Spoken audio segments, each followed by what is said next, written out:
We're going to continue our study this morning about what sin is and what it is not.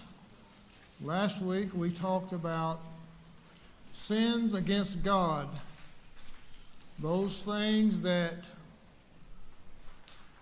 not only are disobedience to His Word, but also things that He said were examples of despising Him. As He told David He did. He said to David, "You have despised me by committing your sins against Bathsheba and her husband." We also talked about how men have come to dishonor God. It's in Romans chapter 1. People know He's God. They know He is righteous, and yet they dishonor Him. That was His condemnation of the Gentiles, encouraging you and I to come to know God as we ought and to honor Him as we ought. Today we're going to talk about sins against one another, sins we commit against other people and sins that are committed against us. And we're going to talk a good bit this morning about what is sin and what is not. Let's start with Matthew chapter 18. Matthew chapter 18 in verse 15. Jesus says, "If your brother sins," your version may say, "if your brother sins against you, go and show him his fault in private. If he listens to you, you have won your brother." And then in verse 21 of the same chapter, Peter asked the Lord, "How often shall my brother sin against me and I forgive him? Up to 7 times?" So we're going to talk about what these sins are that can be committed against us so that we can commit against one another. In your worksheet, there's several verses in question 1. We're not going to try to spend a great deal of time on all these verses. There's a key point, though, I want you to capture as we look at these verses. These verses apply or give commandments that are from the heart of God for how you and I ought to behave towards one another.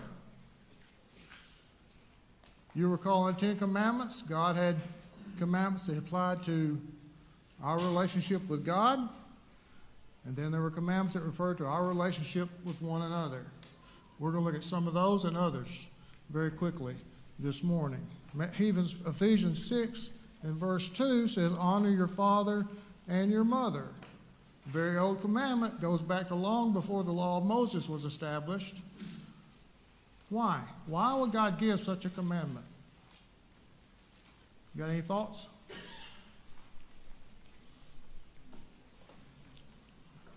I'm sorry? Go ahead. I think in a way, it's setting the principle for our relationship with God.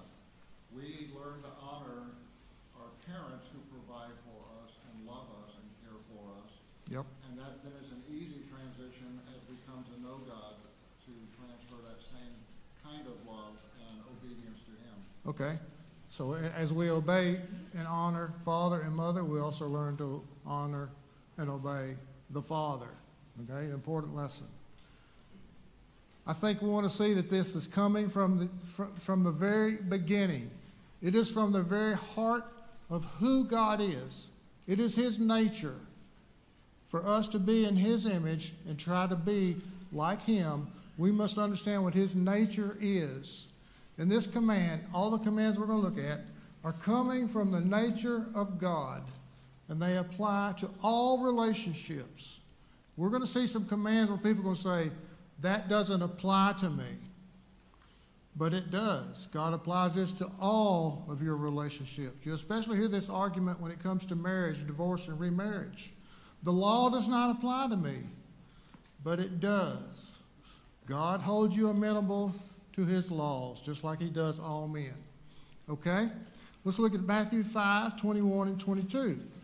Jesus says, "You shall not murder, that everyone who is angry with his brother will be liable before the court." This again is an old command. It was one given from the beginning, long before the law of Moses. Who was the first murderer? Cain. And Cain was condemned for what he did. Murder has always been against God's law. It came from his very nature. Okay? Matthew 7, verses 1 and 2. Judge not, for with the judgment you pronounce, you will be judged. This again comes from the very heart of God. And it's about how you and I ought to work in his image, according to his likeness, and our relationships with other people. James 4 says something similar.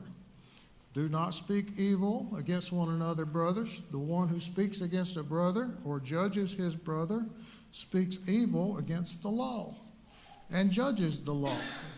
If you judge the law, you are not a doer of the law, but a judge. God tells us to judge how? Righteously. Okay?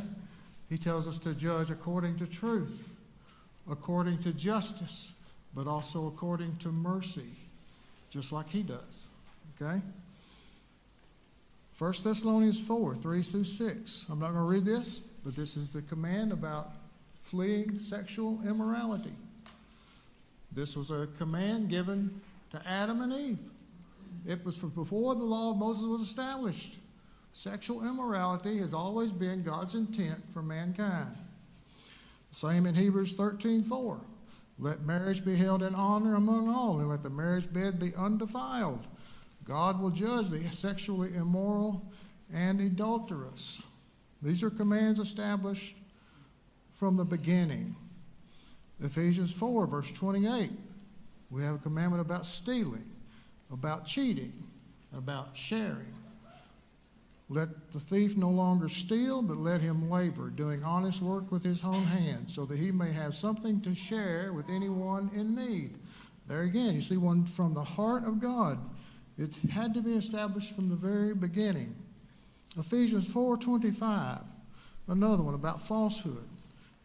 Having put away falsehood, let each one of you speak the truth with his neighbor, for we are members one of another.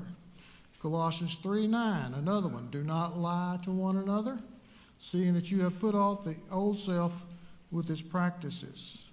Another one, 1 Corinthians 6, verse 8. You yourselves wrong and defraud, even your own brothers. So we have teaching here about honesty and about lying, about defrauding our brethren. These are rules about relationships towards all people. They come from the heart of God. They've been established from the very beginning. They are based on his holy nature. Okay? So this is just some of the ways you and I can sin against one another. Some of these are very clear, very objective, no doubt about it. We can know when we violated these commands. We're going to study others that may not be quite as clear, may not be quite as concrete, but we need to look at those this morning as well. Any thoughts on these verses before we go forward? Remember in Romans 1, Paul said the Gentiles knew God, they knew God's law, but they did not honor God. You and I must remember these very laws, and let's honor God by trying to obey these laws. Okay? Now, let's turn to Matthew chapter 18, verses 6 and 7.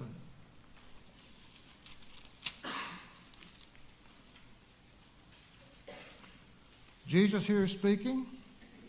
He says, whoever causes one of these little ones who believe in me to sin, it would be better for him to have a great millstone fastened around his neck and be drowned in the depth of the sea. Woe to the world for temptations to sin, for it is necessary that temptations come. But woe to the one by whom the temptations come. It is sinful for you and I to cause another to sin. Whether intentional or unintentional, you and I have sinned against a brother when we cause him to sin. Give me a quick example how you and I might cause another to sin.